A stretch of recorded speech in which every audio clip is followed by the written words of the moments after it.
friends, my name is Carla and welcome back to my channel. Or if you're new here in general, welcome.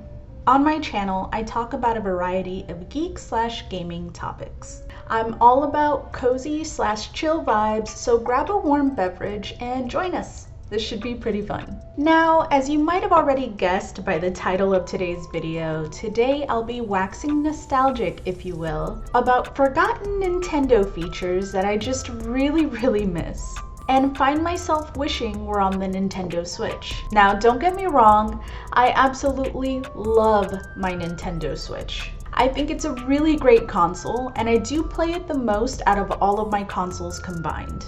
But having said that, there were some features that were present in both the Nintendo 3DS and the Wii U that I just really miss. The Switch is great, but the lack of some of these features makes it seem, to me at least, like the Switch is kind of missing something. Now, before I jump into the thick of it, I do want to point out that my opinions/views are really just that. They're my personal opinions and views. Everyone's opinions are valid, and I want to be very careful in touting my views as absolute. Because at the end of the day, I'm just an average girl who likes to play video games. It's not that serious. Now, with that out of the way, let's jump into it. Number 1, Street Pass. Look guys, I know the 3DS had several shovelware items baked into its UI, many of which I didn't use, but Street Pass was not one of them. I'm not exaggerating in any way when I say that I fondly reminisce on Street Pass at least several times a week. It was hands down my favorite feature on the 3DS. For those of you that may not remember, Street Pass was a social feature that allowed you to passively exchange data with other Street Pass users who also had the feature enabled. The premise was pretty simple.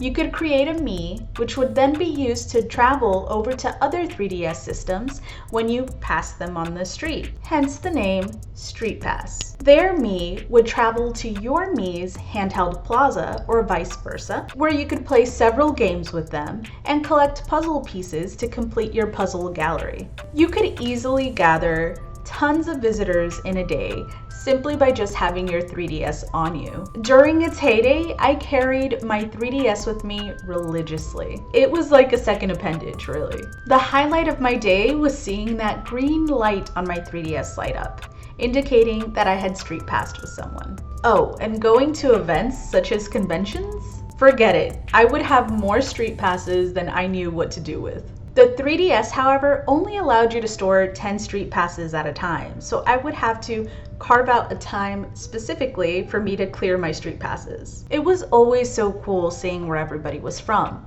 You could unlock states, countries, etc. And for the collector in me, it was perfect. It seems like such a silly/simple feature, but it really made me feel connected. Just to know that there were more of us that enjoyed this little Nintendo feature. I've said it once, I'll say it again. Nintendo, please bring back Street Pass. Number 2, themes. I still don't quite understand why this isn't a feature that hasn't already been implemented on the Nintendo Switch. But the 3DS had tons of Nintendo created/licensed themes for you to choose from. It added that small bit of flair when you opened up your menu screen. And it seems an odd choice to remove the ability to personalize your menu screen to your preference, especially when you can easily monetize it. I know I'd easily spend a couple bucks on a really cool theme for my Nintendo Switch if they allowed me to. I guess I'll have to hope for a future update on this, but 4 years into the Nintendo Switch's life cycle, I'm not necessarily holding my breath.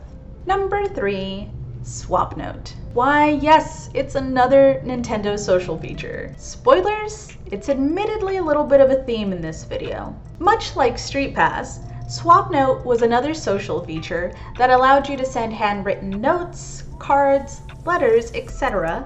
to your 3DS friends. It was really heartwarming to receive handwritten letters, notes, and drawings from my pals. It was such a neat way to bring back the art/excitement of writing handwritten letters to your friends and family, especially in a digital age where text messages and social media circles reign supreme.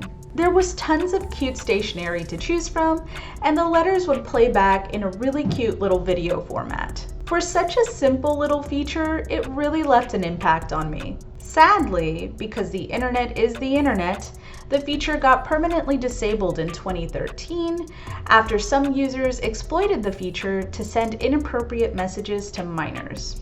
While I totally understand the reasoning behind disabling the feature, I still wish some sort of safe iteration of SwapNote were still around today. Number 4 on my list, dual screen gaming. Want an unpopular gaming opinion? I loved my Wii U. Though sales and numbers and several rabid fans would say otherwise, I really truly thought the Wii U was a great console and still feel that the gamepad was way ahead of its time. While there are many things I miss about the Wii U, perhaps the feature I miss the most is dual screen gaming. When the Wii U burst out onto the scene, touting its gamepad concept, I was mind blown. You mean I could use the gamepad to do one thing while using my TV to do another? I could take my game on the go within the radius of the console, aka take it to the toilet? It seems silly to be so mind blown by such a trivially underappreciated concept. But in the Switch era, I really do miss it. The decision to make the Switch a single screen console just seems like a step back rather than a step forward, to be honest. It would be great to see Nintendo reintegrate their technology in a useful and innovative way again. Number 5, Miiverse. Hi, my name is Carla and I'm clearly addicted to Nintendo's social features. Let's talk about Miiverse. For any of you uninitiated, Miiverse was Nintendo's version of a social media network.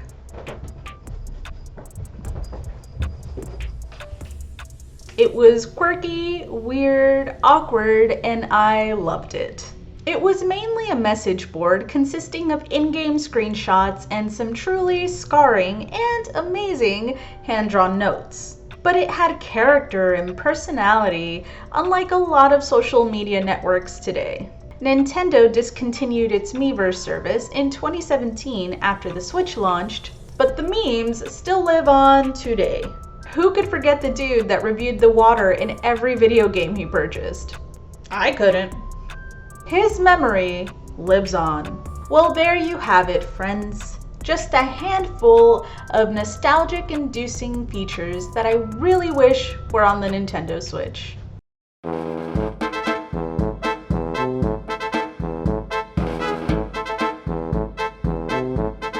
Maybe I'm just turning into a viejita and reminiscing on the good old days, but these features had heart to them, and I really miss them being an everyday part of my life. Though I do still have my 3DS and my Wii U, it's not like I can log into these services again, as many of these features were discontinued. It's just going to have to be one of those memories that I pass along to my kiddies. On a final note, something that I always respected about Nintendo was its bold innovativeness. You can say whatever you want about Nintendo, but you definitely can't call them boring or afraid. They've never been afraid to try weird, quirky features, and I respect them so much for that. Because without that spirit, I would not have been able to make so many fond memories. And for that, I thank them. Alright guys, thanks for watching me ramble for pretty much the entirety of this video. I'm still floored at the outpouring of support and love that I've received from you guys ever since reviving this small little channel. And I'm so thankful for each and every single one of you. If you liked this video at all, please feel free to like this video and subscribe to join the community. I'm endeavoring to upload every week. I have not figured out a day yet, so be patient. Until next time, friends, take care of yourselves, be good, play the best games.